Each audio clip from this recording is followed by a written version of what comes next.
деген батырларды көрдік мына. Силер деле айтып отпайық мына. 30 кило, 40 кило улақты тияқ ырғытасыңар, бұяқ ырғытасыңар. Бір ерте мен бағымдатта тұрып, жарым кило плетті ырғыт албасам, несі батыр аны? Мен атқа үзөңгүзү жоқ секіріп менем, мындай менем, тигиндей менем. Жайнамазға секіріп чыға албасаң қандай батыр?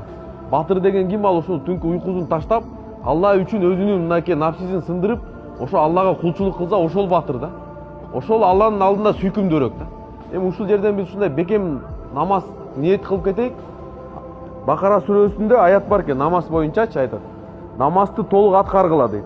Намазды толук аткаргыла, зекет бергиле жана рүкү кылуучулар менен бирге рүкү кылгыла. Аллах Таала өкүм берип атат Курандачы. Андан кийин дейт, намазды жана ортоңку намазды сактагыла. Асыр намазга да өчө бекем болуш керек экен. Эң кыйын эки жүздүүлөр үчүн намаз кайсы намаз деген? Ал багымдат намаз менен куптан намаз деген да.